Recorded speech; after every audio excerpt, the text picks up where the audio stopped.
Save My Piggies, Your Life, Your Limb, Your Story, with host Dr. John Phillips and Kim McNicholas. I know we've talked about your aneurysm before. I think it's good because that was your first indication that you had some sort of vascular issue going on. And then we'll quickly get to what happened and how you discovered P.A.D. and how you were able to persevere with P.A.D. with just an exercise program. Okay, well, it goes back further than my aortic aneurysm. Right now, I'm Does it? 80 years old, but back in my early 30s, I was studying human platelet function using my own blood and discovered I had severe genetic hypertriglyceridemia, not a hypercholesterolemia, but I knew this was going to lead to trouble. I mean, I have extensive training in pathology, which really helped a lot. Anyway, I tried to correct that with diet. Diet helped somewhat. And then I consulted with a cardiologist who put me on statins, which I stayed on for a few months. It did no good.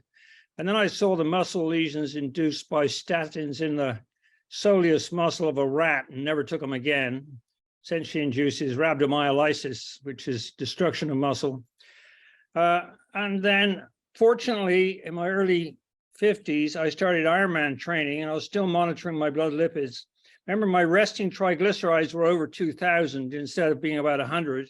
And my HDL was less than 20 instead of being 80. At that point, 1 year into Ironman training, my HDL went up to 80, or just up to close to 80. My triglycerides dropped down below 150. So exercise corrected my genetic hypertriglyceridemia, but I knew eventually it would lead to arteriosclerosis. It was bound to get me eventually. In 2009, I ran the Boston Marathon, so clearly I learned how to run. And but in 2014, my running fell apart. I started getting numb feet and later pain in my calves. I self-diagnosed the aortic aneurysm in 2010 at UNC. And Mark Farber's team put in a stent in my distal aorta, which is still keeping me alive today. And fortunately, here I was with medical training and a really good vascular surgeon. So I went to my routine aortic aneurysm stent graft evaluation in 2015, and they ran as a routine an ABI test. And I was told by Mark I definitely had fairly severe P.A.D. due to blockage of my right popliteal artery, and the left one was on the way. I asked about angioplasty or a stent. He said, with your particular condition, that's extremely dangerous and you could lose your leg. He recommended a walking program. Funny, surgeons are funny people, but this guy's really great. But he's definitely on the spectrum, as am I. Anyway, he suggested 3 30-minute walks a week. I didn't say anything, but I mean, I ran another marathon 2 weeks later up in Maine, and I had the same problem. So then I realized I had P.A.D. and I started to think. And over the next 7 years, I've slowly managed to not just reverse the progression, but to make things better, but it's been quite complicated. I describe a lot of the details in a book that I think Kim knows about already. I thought, well, I'm getting trouble getting blood to my feet due to blockage of my popliteal arteries. And I can grow collaterals with exercise. I was aware of that, and I've probably already grown a lot as it was with all my training. I've been doing Ironman training for about 25 years. It's just part of my life. So the first thing I thought, well, the pulsatile pressure from my systolic heartbeat will drive blood to my feet. So I need to try and prevent any reverse pressure waves. So I went to a very low impact running style. Then I thought about blood flow through my feet, and there are arteries that run between your metatarsal bones. So I started working with yoga toes and spreading my feet. That certainly helped. And then I was thinking about how can I help venous return? Well, the veins have valves, and they pass up through my calves. So I noticed that if I flex my toes, it would contract my gastrocnemius and soleus muscles.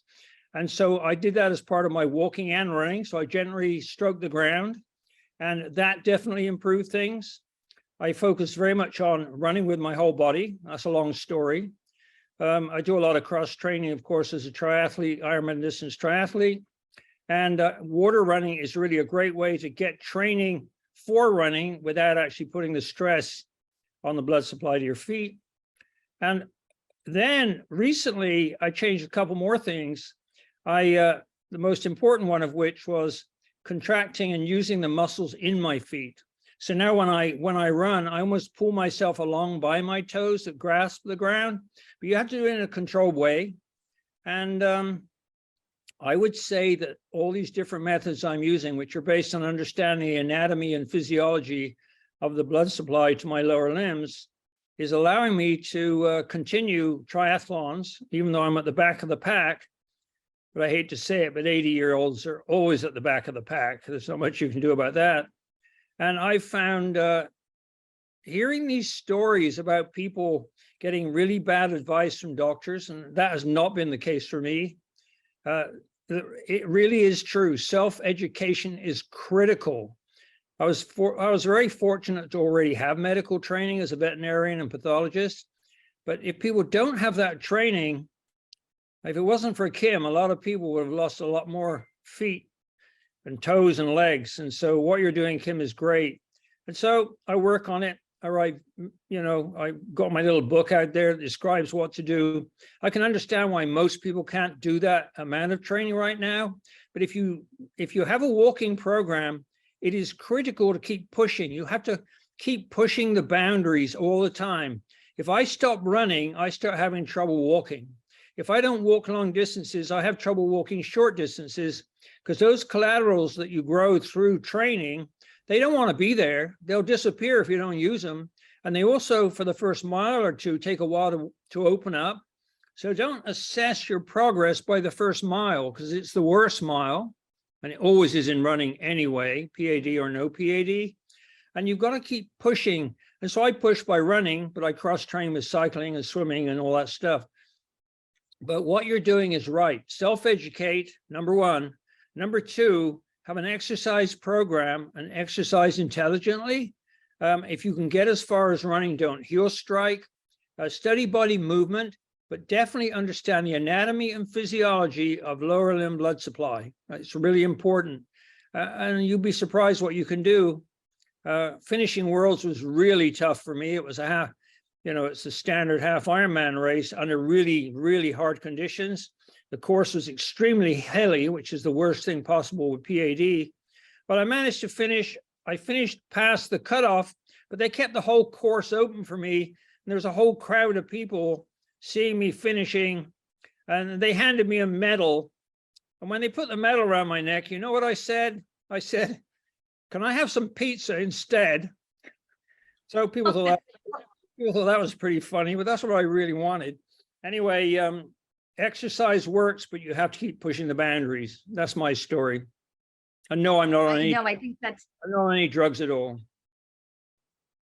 It's so interesting because you would think we had Larry Shorty Coleman, a legendary Harlem Globetrotter, at the beginning offer our fireside keynote conversation. And he couldn't believe that because he was so athletic and always running and active and doing his jump shot, like how could he develop plaque in his leg arteries? And why wouldn't he have already enough collaterals around the blockages to the feet? And I'm sure with you, being a marathon runner, that it had to have crossed your mind as well. And I would think that it would almost be demotivational that, wow, I have been working out and working out and working out, and yet I still have plaque buildup in my legs.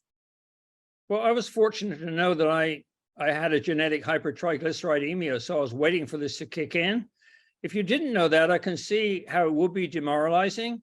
And I honestly think this is 80% mental grit and 20% training. If you don't have the mental grit, it will break you down. You'll start drinking or taking drugs because of the pain, and you'll give up. I mean, it will break you down. And so the mental part of the story is really important. And what goes through your mind? What do you tell yourself on a daily basis to just push through and persevere with those leg cramps? I often say to myself, stop being a baby, Kevin, and get on and damn well do it. And then I do. Good for you. I mean, not everyone can. I mean, it is a painful, it's like you have a tourniquet wrapped around your leg and it is cutting off all the nutrients, in the blood, and your nerves are screaming and your muscles are screaming and they're like, feed me, feed me, feed me. But, with you, how did you exercise different in order to actually, because I could imagine now your pain, your cramping is actually less than it was when you initially went to the vascular surgeon and said, can you do anything for me surgically or endovascularly? Yeah, and he recommended against it and recommended the walking program. So then, I just applied basic physiological and anatomical principles to solving the problem. The thing about dealing with pain is with P.A.D. or with competitive cycling is all about pain control. If you watch people winning the Tour de France, you just look at their face. Those people are in agony, but you have to know the difference between good pain and bad pain. Good pain is when you are training yourself and pushing your limits. Bad pain is when you are injuring yourself or overtraining. And I've been doing Ironman for 25 years. I've always had a sport of one kind or another, and a lot of it involved intense cycling. So I'm very used to dealing with pain. Pain doesn't stop me doing what I'm doing, and it's the same for P.A.D. And I've been fighting this P.A.D. now for nearly 8 years, and I'm definitely making progress as I learn new tricks. But you have to be patient. Another thing that's really important is when you're in pain, relax. Think about that. I know it's counterintuitive, right? You kind of crunch and tense up. All that does is contract muscles and impairs blood flow. It doesn't help. So learning to relax in spite of the pain, especially your feet, is quite important. And it's a trick. Like in competitive cycling, if you're doing a really hard hill climb, you have to relax your hips because most of your power comes from your core on the bike. And so if you don't relax your hips, things tighten up and performance drops and pain increases. So I trained myself to relax myself on hill climbs, and I could do a 6,000-foot hill climb without any problems at all. And because of relaxing my hips. And so you learn these tricks. You have to listen to your body. Just got to listen to it. Don't, for heaven's sake, put things in your ears and podcast it or listen to music. How can you listen to your body if you're being distracted by nonsense in your ears? So that's all part of it. So when you get pain with P.A.D., look at the pain. Don't try and run away from the pain. If you look at the pain, you will find it diminishes. It's just a fact. So you have to relax and you have to look at the pain. It's like, yeah, right, whatever. But it's actually, that's what you need to do. And so I'd like you to share the name of your book. It's on Amazon because you share all of these tips and tricks, and you do have a PhD. So there's a lot of science behind the theories that you present in your book. Would you mind sharing it? Yeah, it's How to Fight the Crippling Pain of Peripheral Arterial Disease is the name of the book. And my author name is Kevin Thomas Morgan. I do have a PhD, but it's in neuropathology. Most of my real training came from studying general pathology for the American Pathology Boards. But in this case, I'm basically a researcher.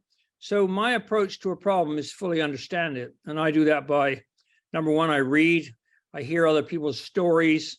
Listening to today's stories, we're like, oh my God, I've seen this stuff.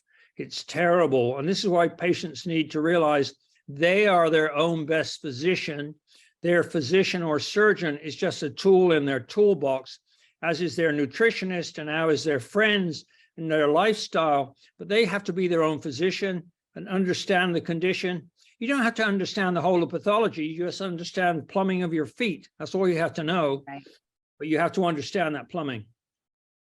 Thank you so much, Kevin. And if anyone wants some help buying that book, please go ahead and direct message me, KYM@thewaytomyheart.org, and I'm happy to get it and send it to you. Thank you, Kevin. You're such an inspiration. We really appreciate, all of your tips and the motivation that you provide across our network. So thank you again. Yeah, one marketing comment. Reviews on Amazon definitely help, and they're very hard to get. I really appreciate it. And anyone can get a free copy of the ebook by going to my website. If you go to scroll down to the button, you can download the ebook for free, which you can read on your phone very easily. Anyone with PAD should, I think it would help them to read that book. It really, Yes. it's always progressing. I made a video describing the latest advances in my attempts to stay young and stay on the Ironman course, but I don't do anything as much as Kim does, who really helps lots of people. And I hear that Kevin Morgan is also going to be the cover boy for a magazine that is coming out very soon. I think it's called Health Grades, and you usually see this magazine in primary care offices. So congratulations to you on that. Hopefully not only inspiring people here, but you know what, in other places as well. So thank you for all you do. Thanks, Kim. You're great.